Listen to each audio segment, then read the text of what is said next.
My bad impression of beatboxing. I thought it was pretty good. That's not bad.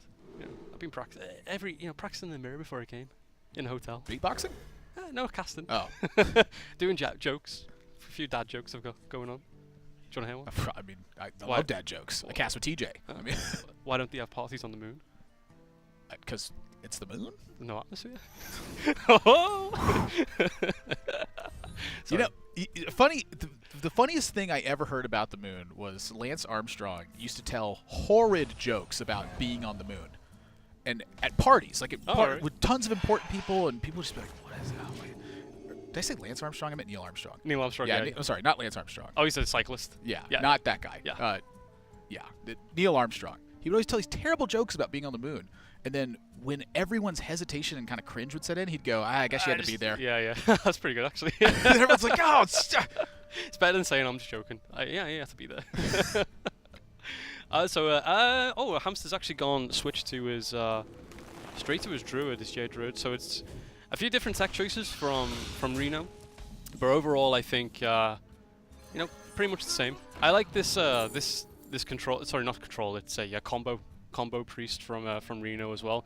Not actually running the Twilight Acolytes, he's just gone straight for buffing his own minions and swinging in face for a huge amount of damage.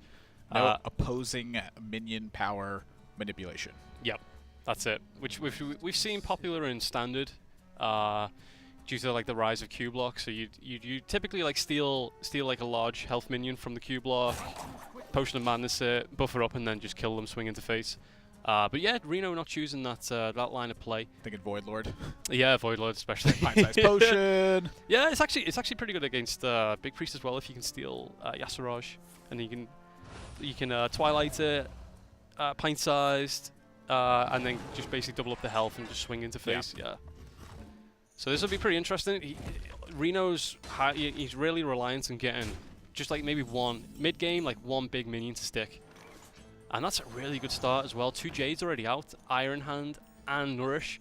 I'd say looking at that, Hamster's probably going to draw for cards because he can transition straight into turn 6 Aya. His turn 4 is not looking too great right now, but let's hope he gets a nice top deck there. Even like a Wild Growth would be fantastic. What is this? He just sacrificed the Radiant Elemental. Oh really? I didn't quite catch. I mean, well, Hamster draws a branching pass, so I'm probably just drawing cards instead of that. Yeah. He lays down one Radiant Elemental. But he played the Radiant Elemental and it looked like he was going to trade in the Nether Spite and then Potion of Madness just to clear it off. But the Radiant Elemental's not really doing a lot here. Reno's been having, it feels like some sequencing trouble. It feels like he's starting to see a play, going through a little bit, and then second-guessing himself. And that's the kind of mistake that you cannot make at tournaments like this. But you get nervous with this much at stake. Oh, yeah. And you got to contain those nerves. If you don't contain those nerves, things are going to go bad. Yeah, in any kind of like live studio environment, the nerves just kick in. Adrenaline kicks in. Your mind starts to wander. You basically sort of... And then this right here instead of the coin Dragonet Operative, like...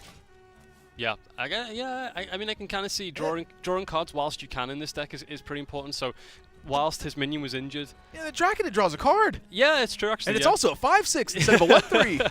Yeah, I can kind of see that line of play, and I think Reno's a bit nervous, man. Do you think he's holding on to the coin for something? I can't. I've looked at his deck list, and there's no real. I mean, there's a Lyra. Ooh, would you?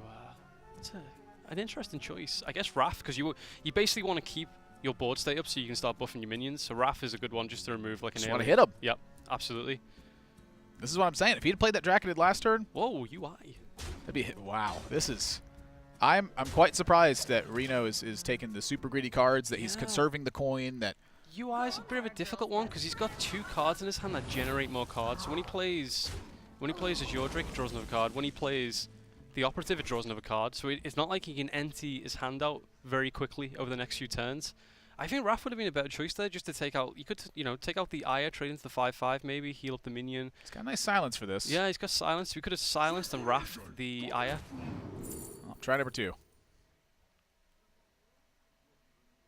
So it's a bit. Yeah, you could. I mean, he could take a Wild Growth. That would probably slot into his Coin turn right now.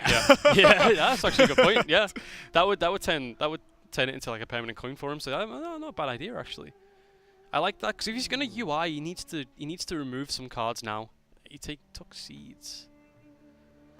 I don't know, that's kind of. Is Reno trying to play an attrition game? I mean, look. We saw Jonah Rock do that in his first match, but his deck was built to do that exact thing. Was completely attrition plan the opponent away. Yep. Like just constantly have threat pressure. Yeah. He doesn't silence the Aya in this spot.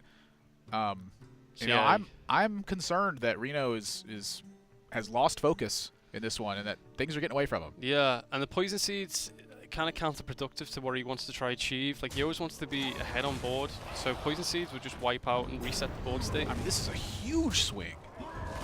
Yep, and that's going to generate massive. That's a 5/5. That silence would have prevented a 5/5, and then it would have prevented all the future minions from being bigger. Yep, and if you look at Hamster's hand, he's got Jade and Blossom in hand. Now he's poison seeds just a 4/8 and the 5/5. Yep. And Hamster's going into a 10-mana or a 9-mana turn. It's going to be devastating. The next Reno turn. sacrificed initiative in this spot too. Yep. Yeah, I think a few of his choices from Operative are a little bit questionable. I would have, the previous turn just went for a Silence and Wrath. So on, coin UI on 8 with the Radiant Elemental was the idea. Yeah, with Radiant up. One of the problems I'm seeing is that as a 3/6 and a 6/6 rather than a 3/6 and 5/5. Yep. A little bit tricky. Also, he's got, because he could have UI'd that. He's going to 8 cards, then he'll go to 7/6 with the UI, and then he'll, goes to 5 with the silence. So yeah, if he would have silenced the Aya, he could have UI'd this minion coming up right now. Yep. Well, it would have been a different game. I mean, he would have been staring down some pressure on board, but not enough to really concern himself with having to use a poison seeds. Yep. And he would have been ramped up as well if he had gone for the wild growth. He would have been sitting 1 mana higher here as well. So got to keep your focus in these tournaments. I know there's a lot at stake, but that's really one of the tests of tournaments that you can't the really tournament environment. It's very you can't quantify it. Yeah. Like until you're there, until you're sitting under the lights and really staring down your opponent, you don't know what it's like. If you're at home and watching, it's a complete it's such an adrenaline rush, and you've got so many things to consider. If you've ever played in any kind of tournament really, where there's a live audience and you're in a studio, it's very, very different than it is to playing at home. I think it's got away from him. Yeah, I can't see how Reno can recuperate from this. It's pretty difficult. Like, Hamster's in complete control here, and he's got a Blossom in hand, so he can generate a 9/9 coming up. I mean, I guess Hamster, if he wants to play really safe, is just take a trade. Knowing my. Oh, there's a. Oh, that is a huge draw. Yeah. Hamster has a colossal lead in this game. Absolutely. I mean, Hamster knows Reno is playing a combo deck. I think he's pretty safe. I don't think he has to trade. I think he can go all face here. I am not risking a single thing. Really? I mean, he's got so much control over the game. Yeah. That it's just like, why take that risk? Yeah, that's true. Actually, yeah. I mean, it can kind of set up for lethal next turn, but yeah, every single turn's gonna be that. Yeah, if you're in control like Hamster is now, there's not much point in risking. Doesn't find any Divine Spirits. Held the silence instead of using it, and now Divine Spirits burned. Yeah, it's falling apart. Yep.